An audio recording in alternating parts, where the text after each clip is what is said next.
بسم اللہ الرحمن الرحیم الحمدللہ رب العالمین والصلاة والسلام علی رسولہ الکریم اما بعد۔ آج بتاریخ 9 اکتوبر سن 2023 گروپ سوال شیخ محمود حفیظہ اللہ سے جوابات سیریز SMS 529 نشر ہونے جا رہی ہے، امید کے بغور سماعت فرمائیں گے۔ گروپ نمبر 3 شروع کرتے ہیں۔ شیخ محترم، پہلا سوال ہے، ساتھی پوچھتے ہیں کہ یعنی اشراق کے وقت سے کیلنڈر کے حساب سے، میرے خیال سے پوچھنے کا مطلب یہ ہے کہ یعنی سورج طلوع ہونے سے کتنی دیر پہلے تک فجر کی نماز ادا کی جا سکتی ہے؟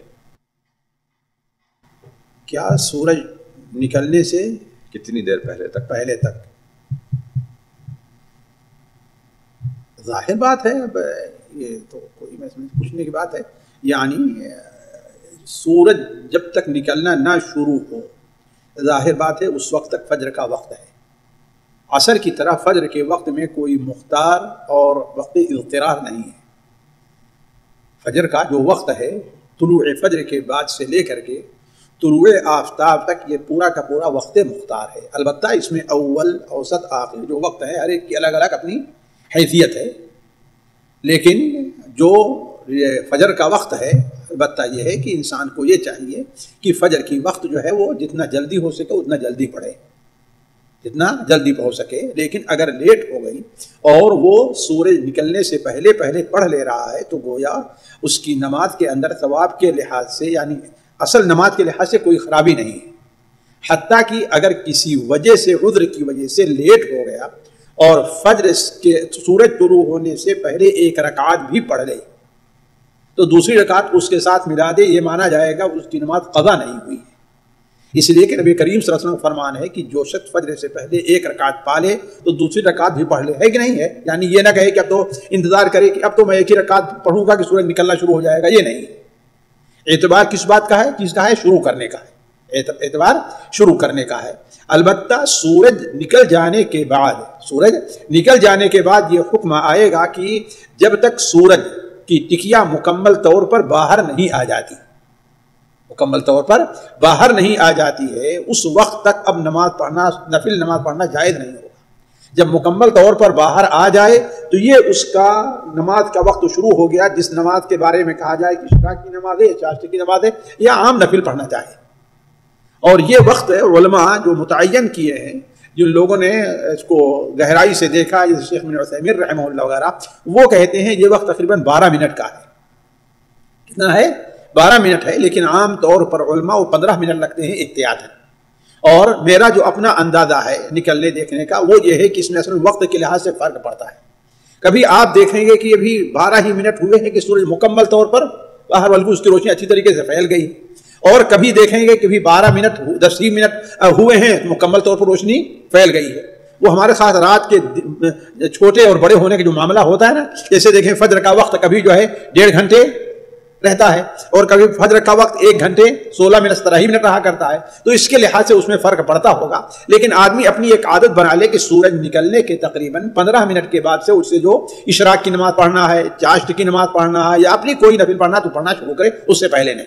قضا بھی اس کے بعد ہی۔ ہاں، اگر جو ہے وہ سورج نکلنے سے پہلے ایک رکعت بھی نہیں پا رہا ہے، ایسے وقت میں اٹھ رہا ہے کہ اب سورج نکل رہا ہے نا، تو اب ایسے میں کیا کرے، وہ تھوڑا سا لیٹ کر دیجیے، جیسا کہ اللہ کے رسول صلی اللہ علیہ وسلم نے جگہ بدل کر کے آگے بڑھ گئے تھے اور آپ نے وہاں پڑھی تھی۔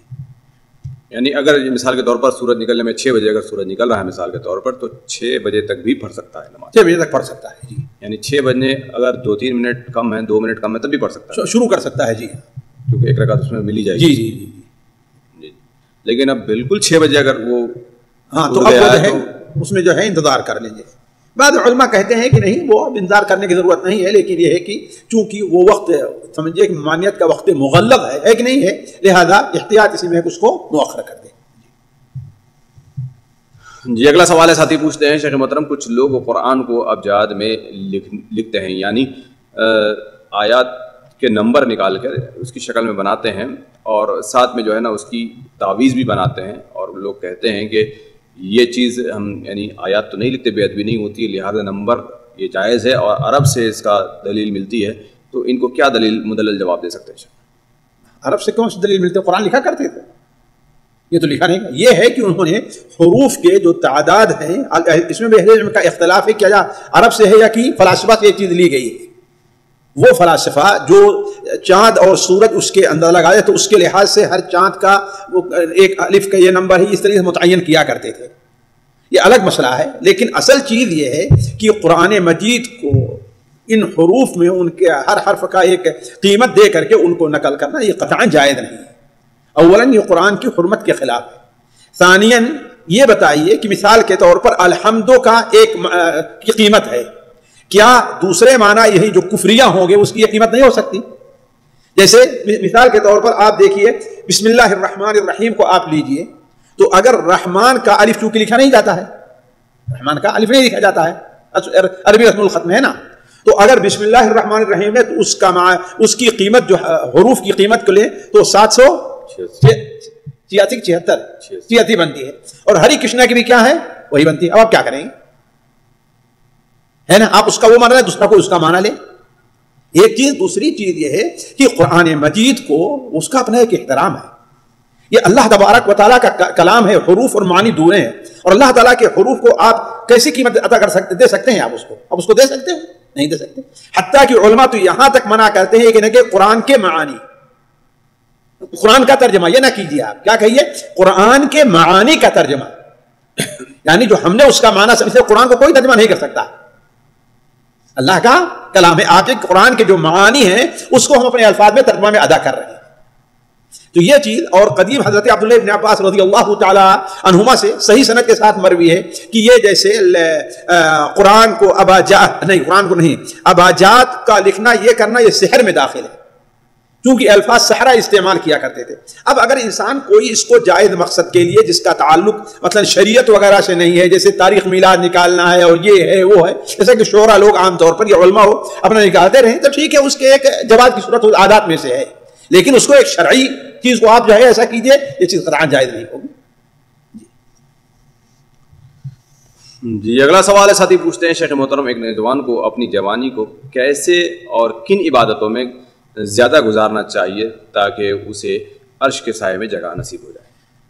بھائی دیکھیے، اللہ کے رسول صلی اللہ علیہ وسلم نے یہ تو فرمایا ہے وَشَابٌ نَشَأَ فِي عِبَادَةِ اللَّهِ، وہ جوان جو پروان چڑھ رہا ہے اللہ تعالیٰ کی عبادت میں، وہ اپنی جوانی کو اللہ تعالیٰ کی عبادت ہی میں گزار رہا ہے، اور یہی حکم ہے ایک صرف جوان کا نہیں بلکہ جوان عورت کا بھی ہو، جوان مرد ہی نہیں، جوان عورت کا بھی ہوگا۔ تو گویا اس کی توجہ کیا ہے، اللہ کی عبادت کی طرف ہے، گناہوں سے وہ بھاگ رہا ہے، ایسی چیزیں جو شبہات وغیرہ کو اس سے پرہیز کر رہا ہے، وہ چیزیں جو مکروہات اس سے پرہیز کر رہا ہے، اور جو عبادت اس کو زیادہ، جس میں اس کا زیادہ فرائض تو پورے ادا کرنے ہیں، البتہ نوافل میں یہ دیکھا جائے گا کہ آخر اس کی کو کس میں خشوع ملتا ہے اور کس میں لذت ملتی ہے، اللہ تعالیٰ سے کس میں زیادہ تعلق جمتا ہے اس کا، وہ عبادت کرے۔ اب اس میں جوان الگ الگ ہوں گے، بعض جوان نفل نماز کو زیادہ اہتمام کر سکتے ہیں، بعض نفل روزے کا زیادہ اہتمام کر سکتے ہیں، بعض لوگ فرائض کے ادائیگی کے ساتھ ساتھ جو ہیں وہ خدمت خلق کے لیے زیادہ اپنا وقت نکال سکتے ہیں، بعض لوگ مال فرض اور سنتوں کا اہتمام کرتا ہے، اس کے بعد وہ صدقہ اور خیرات میں زیادہ توجہ دے رہا ہے۔ تو یہ جوان کی توجہ کے لحاظ سے مختلف ہوگا، جوان کی توجہ کے لحاظ سے، اور یہ کس میں ہوگا، وہ جو مستحبات ہیں بس، البتہ جو واجبات ہیں اور واجبات سے متعلقہ جو سنتیں ہیں تو ان کا ادا کرنا تو ضروری ہے، جو واجبات اور واجبات سے متعلقہ سنتیں ہیں ان کا ادا کرنا، تو اس کے ساتھ ساتھ یہ دیکھا جائے گا کہ وہ انسان ایک شخص ہے اس کا تہجد میں بہت لگتا ہے، ایک نوجوان ہے اب وہ اس کا کام مثلا تجارت کرنا ہے، دکان پر ہے، نوکری کرنا ہے، تہجد نہیں، لیکن کیا ہے لوگوں کے ساتھ کے اوپر صدقہ اور خیرات بہت زیادہ کرتا ہے، تو اس میں یہ ہوگا کہ جس جوان کی جس طرف زیادہ توجہ ہو اور جو آسانی سے وہ کر سکتا ہے۔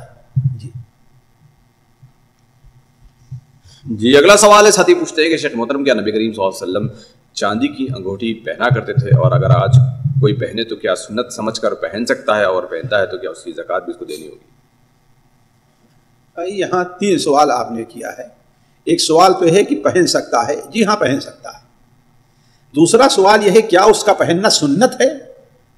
تو اس سلسلے میں اہل علم کے 2 قول ہیں، لیکن بظاہر ایسا لگتا ہے کہ یہ سنت نہیں ہے، کیوں؟ اس لیے کہ اللہ کے رسول صلی اللہ علیہ وسلم نے انگوٹھی جو پہنی ہے وہ بطور سنت یا بطور عبادت یا بطور اللہ کے تقرب کے نہیں پہنی ہے، آپ صلی اللہ علیہ وسلم کی مدنی زندگی کے 1 2 3 4 5 6 سال گزر گئے اور آپ نے نہیں پہنے، جب وہ وقت آیا ہے صلح حدیبیہ کے بعد کہ آپ صلی اللہ علیہ وسلم کو بادشاہوں کو خطوط لکھنا ہوا، تو آپ صلی اللہ علیہ وسلم سے کہا گیا کہ وہ لوگ کوئی خط بغیر مہر کے قبول نہیں کرتے، اور اس وقت مہر کا سب سے اہم ذریعہ کیا ہوتا تھا؟ وہ انگوٹھی ہوا کرتی تھی، اور بلکہ یہاں بھی ہم نے دیکھا ہے، اپنے یہاں بھی دیکھا ہے، وہ اپنی ایک انگوٹھی لیے رہتے تھے جیب میں، مہر جو ہے کہ نہیں اس پر لگایا کرتے تھے، بس اوقات پہنا کرتے تھے، ہے نا؟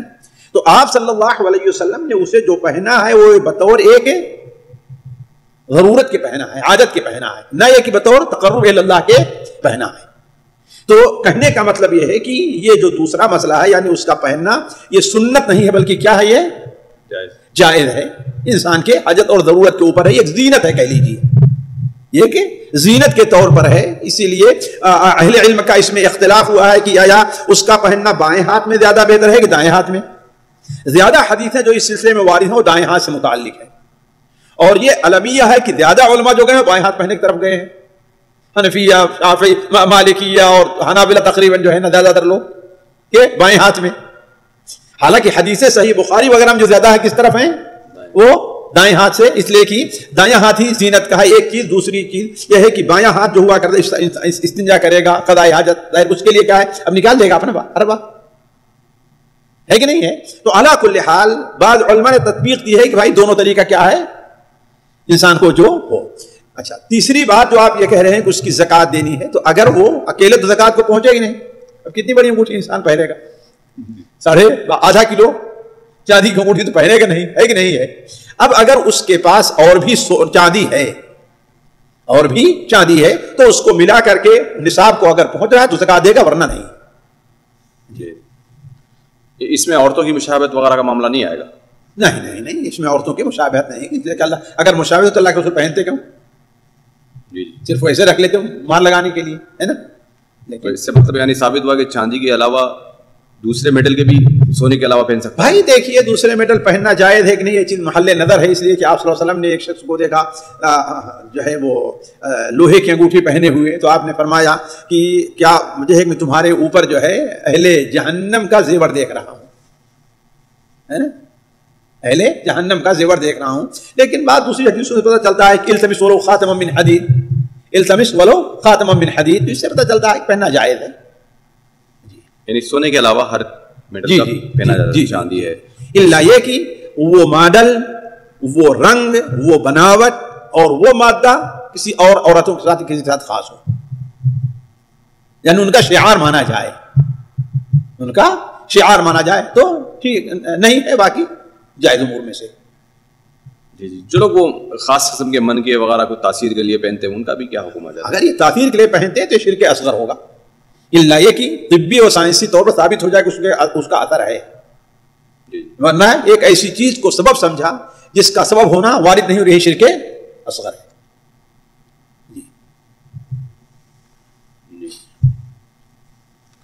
اس میں نگینہ یا کچھ ہیرا وغیرہ کوئی بھی چیز رکھ سکتے ہیں، کوئی بھی چیز، کوئی مانعت نہیں۔ ہیرا بھی جائز ہے؟ ہاں، ہیرا بھی جائز ہے، یعنی جس کو گولڈ نہیں، ڈائمنڈ جس کو کہا ہے۔ ہاں جی، جائز ہے، پہن سکتے ہیں۔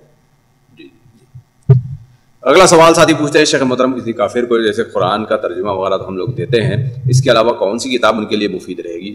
کوئی بتا سکتے ہیں؟ کوئی بھی کتاب ان کو جو جس میں دین کے معاملات کو آسانی سے سمجھایا جا سکا ہو، ہے نا، وہ کتاب ان کو دے دی جائے۔ ہر ماحول میں ہر جگہ پر اپنی الگ الگ کتابیں ہوں گی۔ جی،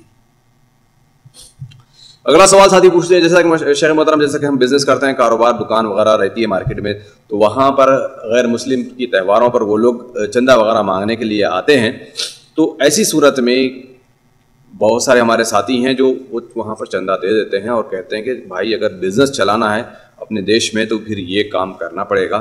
تو سوال یہ ہے کہ کیا یہ چیز مصلحتاً کی جا سکتی ہے یا نہیں کی جا سکتی؟ بھائی دیکھیے، اس میں اگر عزت کا اور جان کا، اس قسم کا مال کا خطرہ نہیں ہے تو جائز نہیں ہے، حرام ہے۔ تعاونوا علی البر والتقوی ولا تعاونوا علی الاسم والعدوان، اللہ نے اصول دیا ہے ہمیں اور آپ کو، الا ان تتقوا منهم تقاۃ، کے پیش نظر اگر انسان کو اپنی عزت کا خطرہ ہے کہ نہیں، اپنی جان کا خطرہ ہے، مال کے لٹ جانے کا خطرہ ہے، تو ٹھیک ہے، بدرجہ مجبوری یہ دے انسان، لیکن دل میں یہ احساس رہے کہ یہ کام ہم بدرجہ مجبوری ناجائز اور حرام کام کر رہے ہیں۔ جی، یہ جو جان اور مال کا خطرہ یہ کنفرم ہونا چاہیے، یعنی غالب گمان ہونا چاہیے، غالب گمان ہو، خاص طور پر دیکھے کہ ہاں بھائی فلاں نے اس کے ساتھ ایسے پیش آئے، وہاں دیا نہیں پیش آیا، ایسے واقعات پیش آئے تو ٹھیک ہے۔ یہ ہر جگہ کے لوگ جو ہے وہاں کے وہی فیصلہ کر سکتے ہیں۔ جانتے ہیں بعض شہر کے اندر مسلمانوں کی اکثریت اپنی ہوگی، ہے کہ نہیں ہے، وہاں پر اس کا خطرہ کم ہوگا، لیکن بسا اوقات ہے کہ 15-20 صرف ایک دکان مسلمان کی ہے اور وہاں رہنے والے بھی کیا ہیں، کچھ ضدی اور ہر در قسم کے ہیں، تو یہ جگہ جگہ کے لحاظ سے بدلتا رہے گا۔ تو اس میں کبھی کم سے بھی کام چلا جا سکتا ہے، لیکن بندہ چلے خود کو اچھا بننے کے لیے جانا دیتا ہے، قطعاً جائز نہیں ہے، یہ قطعاً جائز نہیں ہے، اس لیے کہ فاتقوا اللہ ما استطعتم، جتنے سے کام چل جائے، جتنے کم سے کام چل جائے اتنے کم دینا ہوگا، دیا جائے گا۔ جی اگلا سوال ہے، ساتھی پوچھتے ہیں کہ ایک نوجوان نیک بیوی کیسے حاصل کرے، کون سی دعائیں ہیں جن کا اہتمام کرے؟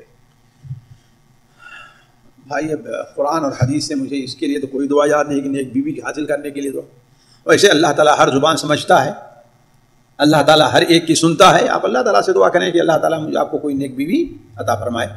جی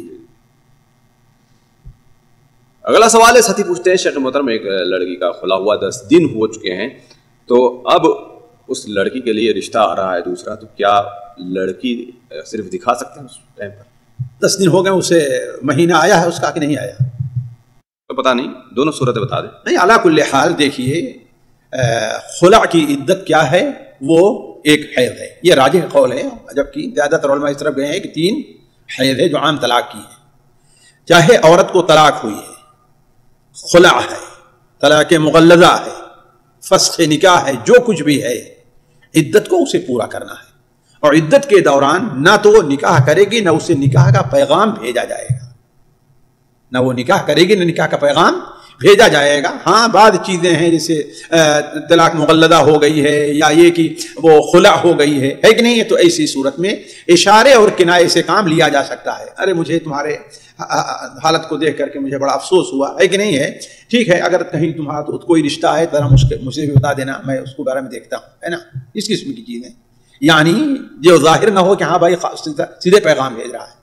اور اس کی ایک صورت آسانی ہو سکتی ہے کہ گھر کے والد ہیں یا والدہ ہیں، عورتوں کو بلا لیں، عورتوں کو بلا لیں، اور یہ کہ ہاں بھائی وہ کہیں جا رہے تھے تو ہم نے کہا چلو ہمارے یہاں بھی چائے پی لینا، ہے نا، اس طریقے سے وہ لوگ لڑکی کو دیکھ لیں۔ نہیں، اس کا علم صرف لڑکی کو نہ ہو یہ ضروری ہے؟ جی جی، باقی لوگوں کو ہو جائے کوئی مشکل نہیں؟ کوئی مشکل نہیں دکھانے کے حد تک، لیکن پیغام نہیں رہے گا، وہ صرف ایک لڑکی کو دیکھ لیا ہے بس، یہ نہیں کہ ہاں طے کر کے جائیں کہ ہاں اب میں اس سے شادی کر لوں گا، نہیں، صرف دیکھ کے جائیں گے، اور لڑکی کو بتایا نہیں جا سکتا کہ تمہیں دیکھنے کے لیے آ رہے ہیں، ہاں یہ نہ بتائے کہ ہاں تم سے شادی کے لیے دیکھنے کے جا رہے ہیں، نہیں تو دیکھنے کا تو مطلب تو وہی ہوتا ہے نا بھائی، نہیں یہ نہ دیکھیں، تمہیں یہ نہ کہیں دیکھنے کے لیے آ رہے ہیں، یہ کہیں بہانہ چل سکتا ہے نا، ادھر سے گزر رہے تھے ملاقات کے لیے آ گئے، اچھا کوئی مہمان آ رہے ہیں بس، تو اب ایسی مہمان آ رہے ہیں، اس کے لیے خوبصورتی وغیرہ کا انتظام کرنا، تو خوبصورتی اس میں کیا ہے بھائی؟ نہیں اس حال کے طور پہ جو بھائی عام مہمان ہوتے ہیں، عام جو کپڑے پہنتے ہیں، تھوڑی کہ میک اپ تھوڑی کرنا اس کو، اس وقت جائے خطاب کے لیے، ظاہر بات نہیں، عام جو ہوتے ہیں صاف ستھرے کپڑے پہن لے، ختم ہو گئی بات، تو میک اپ جائز نہیں اس کے لیے؟ نہیں، دکھانے کے لیے ان لوگوں کو میک اپ جائز نہیں، ویسے جو ہے اگر جو ہے عام میک اپ جو ہوا کرتا ہے، عام میک اپ اگر عورت عدت وفات میں نہیں تو کر سکتی ہے، زیور پہن سکتی ہے یا اپنا پہن سکتی ہے، عدت وفات میں نہیں ہے۔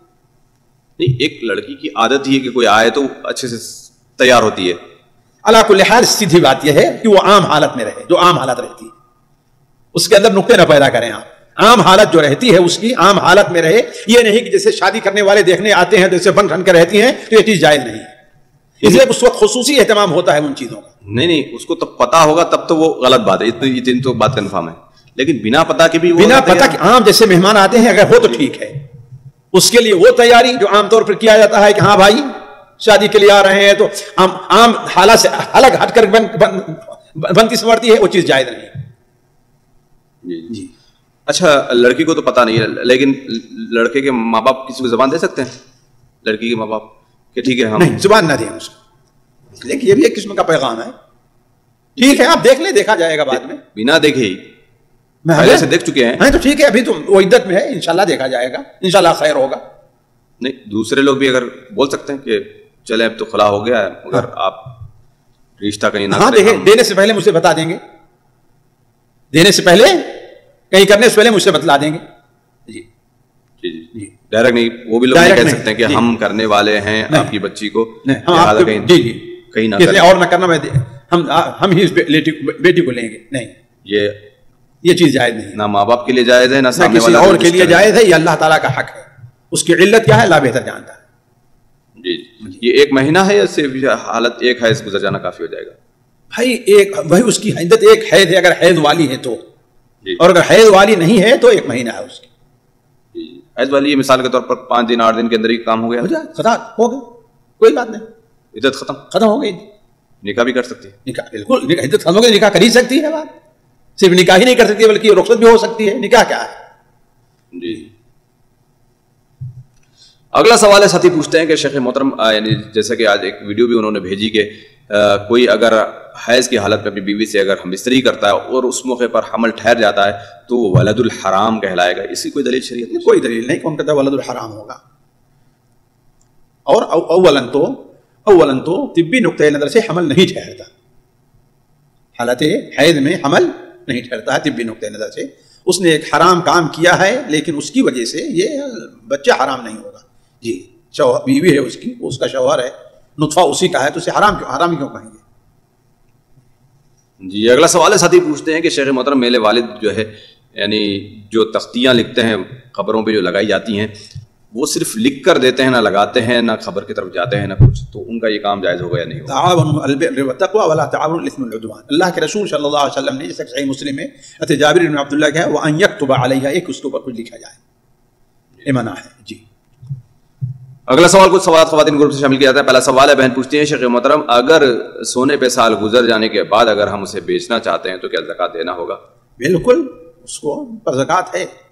اور دوسری ایک بات, اس لیے کہ اس پر زکوٰۃ واجب ہو, اس کے بعد آپ نے اس کو بیچا ہے کہ نہیں, لہذا اس کی زکوٰۃ نکالنی واجب ہے. ایک بات. دوسری بات ہے آپ نے بیچا ہے تو پیسہ کہاں گیا؟ آپ کے پاس ہے تو وہی چیز ہے, چاہے آپ سونے کی شکل میں یا آپ نقد اس کی زکوٰۃ دینی ہے. سمجھے نا فرق؟ دوسری چیز بھی تو ہو سکتی ہے. کیا چیز ہو سکتی ہے بھائی؟ بیچ کے کوئی چیز اور دوسری خریدی جا سکتی ہے. وہی تو ہم نے کہا ہے کہ بیچ کر کے اگر بیچا ہے کوئی اور چیز اس کو یعنی صرف کرنا ہے کہیں پر پھر بھی زکوٰۃ ہے, اور اگر بیچ کر کے پیسہ اپنے پاس رکھیں کوئی چیز خریدنے کے لیے بات تو اس پر بھی زکوٰۃ ہے, تو آدمی زکوٰۃ ہے اس پر. اگلا سوال ہے, بہن پوچھتی ہے شیخ محترم میرے پیر کی سرجری, گھٹنے کی سرجری ہوئی ہے تو لہٰذا بیٹھ کر چیئر پہ نماز پڑھتے ہوں, کیا پہلی رکعت کھڑے ہو کر پڑھنا کوئی ضروری ہے؟ نہیں, آپ کی طاقت کے اوپر ہے. اگر آپ کے پاس کھڑے ہونے کی طاقت ہے, صرف رکوع اور سجدے کے اندر پریشانی ہے, یا رکوع آپ کر سکتی ہیں اور سجدہ نہیں ہو سکتا تو کرسی پر بیٹھنے کریں, تب تو آپ کے لیے کھڑا ہونا اور رکوع کرنا ضروری ہے. لیکن آپ کے لیے کھڑا ہونا بھی مشکل ہے, رکوع کرنا بھی مشکل ہے اور سجدہ بھی مشکل ہے, تو ٹھیک ہے آپ بیٹھ کے پڑھ سکتے ہیں. آپ ایک رکعت کھڑے ہو کے پڑھ سکتے ہیں تو کھڑے ہو کر کے ایک رکعت پڑھیں اور باقی کے لیے بیٹھ جائیں. یہ نہیں اس میں کہیں شرط ہے کہ انسان ایک رکعت ضروری ہی پڑھے. جی اگلا سوال بہن پوچھتی ہیں شیخ محترم کیا ایک عام مسلمان کو کے لیے اصول والی کتابیں پڑھنا ضروری ہے, جیسے عقائد کی جو کتابیں ہیں اور اسی طریقے سے بہت ساری جو جہمیہ ہے, بہت سارے گمراہ جو فرقے ہیں ان کے عقائد بھی ایک عام انسان کو, ایک عام مسلمان کو پڑھنا ضروری ہے؟ بھائی اگر کوئی مجھ سے پوچھے اگر جتنے فرقے نکلے ہیں جہمیہ کررامیہ اور کتنے کے بارے میں بھی نہیں بتا پاؤں گا. جی اصل چیز یہ ہے کہ انسان کو یہ معلوم ہو کہ یہ دین ہے, یہ دین ہے, یہ اسلام کے ارکان ہیں. مسلمان ہونے کے لیے اور اللہ کے ہاں نجات پانے کے لیے اتنا کافی ہے, نجات پانے کے لیے اتنا کافی ہے. اس کے بعد ہر آدمی کی نہ صلاحیت ہے کہ ان اصول کو جانے, ہر آدمی کی صلاحیت ہے کہ اس منہج کو سمجھے, ہر آدمی کی نہ صلاحیت ہے کہ اس کے اندر ڈوبے. یہ ہو کہ انسان موٹی موٹی جو قرآن مجید میں بات ہے اتنا اس کے لیے نجات کے لیے کافی ہے. البتہ یہ الگ چیز ہے کہ انسان دین کے بارے میں جس قدر صحیح منہج صحیح طریقے کے بارے میں معلومات حاصل کر سکتا ہے اس کو وہ کوشش کرتا ہے. جی تو عقائد میں یعنی جو صحیح عقائد ہے اس کو تو پڑھنا ضروری ہوگا نا بھائی. بعض عقائد ایسے ہوتے ہیں کہ ان کے تفصیلات ہوتی ہے کہ وہ عالم ہی اس کو سمجھ سکتا ہے. اب جیسے ہم یہ مجمل جانے کہ ہاں بھائی ایمان گھٹتا اور بڑھتا ہے, لیکن اس کی کیفیت کیا ہوتی ہے عام آدمی سمجھ جائے گا؟ ہم تو یہ جانتے ہیں کہ لا الہ الا اللہ محمد رسول اللہ, اللہ کے علاوہ کوئی عبادت کے لائق نہیں. محمد صلی اللہ علیہ وسلم اللہ کے رسول ہیں, انہیں کے طریقہ ہے, انہیں کے طریقے پہ ہم نماز پڑھتے ہیں, انہیں کے طریقے پہ روزہ رکھتے ہیں, حج کرتے ہیں, زکات دیتے ہیں. جی اگلا سوال بہن پوچھتی ہیں کہ کیا یہ بات صحیح ہے کہ تہجد کی نماز جو ہے جسمانی بیماریوں کا بھی علاج ہے, یعنی علاج کرتی ہے چاہے بندہ دعا کرے یا نہ کرے؟ بھائی دیکھیے, اس سلسلے میں نبی کریم صلی اللہ علیہ وسلم کی ایک حدیث مجھے یاد آ رہی ہے جس کی طرف شاید اشارہ ہو. سنن ترمذی وغیرہ میں ہے کہ آپ صلی اللہ علیہ وسلم حضرت امامہ سے ہے اور دیگر شاید حضرت بلال سے بھی ہے, متعدد صحابہ سے ہے, مسند احمد میں بھی ہے شاید اگر مجھ سے بھول نہیں, کہ آپ صلی اللہ علیہ وسلم ارشاد فرمایا علیکم بقیام اللیل فإنه دأب الصالحین قبلکم ومنہاۃ عن الإثم ومغفرۃ للسیئات. اللہ تبارک تم قیام اللیل کا اہتمام کرو, اس لیے کہ قیام اللیل تم سے پہلے جو نیک لوگ گزرے ہیں ان کا یہ طریقہ رہا ہے, گناہوں سے روکنے والی ہے اور سیئات گناہوں وغیرہ کا کفارہ ہے. یہاں تک یہ تین باتیں, یہ تین فائدے یا تین وجوہات قیام اللیل بیان کیے گئے وہ صحیح ہے. البتہ طبرانی وغیرہ میں جو روایت ہے اور اس میں اتنا اضافہ ہے کہ وہ کیا ہے, وہ الفاظ ہے مطردۃ للداء ہمارے خیال سے ہے, یعنی بیماریوں کو دور کرنے والی, یہ صحیح نہیں ہے, یہ ضعیف سند کے ساتھ ہے. اگر اس کی طرف اشارہ ہے تو یہ ہے. البتہ ایک مومن جو اللہ تبارک و تعالیٰ کی عبادت کرتا ہے اور یہ نیت رکھے کہ اللہ تبارک و تعالیٰ اس کے ہم اللہ کی عبادت کر رہے ہیں, اللہ تعالیٰ ہمارے گناہوں کو انشاءاللہ معاف کرے گا, اللہ تعالیٰ ہمیں بیماری شفا دے گا, تو کوئی حرج نہیں ہے. جی اگلا سوال ہے, بہن پوچھتی ہیں شیخ محترم مسجد کتنی دور ہونی چاہیے کہ وہاں کی نماز کی فرضیت, پڑھنے کی نماز کی فرضیت ختم ہو جائے؟ جیسے ہمارے گھر اگر مسجد سے 400 اور 500 میٹر دور ہے تو عورت کے گھر کے برابر ہی اگر مسجد ہو تو اس کے لیے جانا ضروری نہیں ہے, ہے نا, بہتر یہی کہ اپنے گھر ہی میں نماز پڑھے. مگر مرد کے لیے عرف میں عام طور پر اسے دوری کریں, جس کے لیے بعض علماء نے لکھا ہے کہ انسان مثال کے طور مسجد کی چھت پر کھڑا ہو اور اذان دے. آج کل کی طرح جو ہے وہ جو آواز پہنچنے میں رکاوٹیں اور رکاوٹیں نہ ہوں, تو جتنی دور جو ہے آواز جائے گی لوگ سنیں گے, وہاں تک کے لوگوں کے لیے مسجد میں آنا ضروری ہے بغیر عذر کے. اگر وہ لوگ مسجد نہیں آتے ہیں تو ان کے اوپر گناہ ہے, اللہ کیا ان سے متعلق سوال ہوگا. اس لیے کہ آپ صلی اللہ علیہ وسلم من سمع النداء ولم يأته فلا صلاة له الا من عذر, سنن ابو داؤد میں, سنن میں جیسے روایت ہے. اور حضرت عبداللہ ابن مکتوم کا جو واقعہ صحیح مسلم وغیرہ میں ہے کہ آپ صلی اللہ علیہ وسلم نے ان سے پوچھا کہ اتسمعون النداء, کیا تم اذان سنتے ہو؟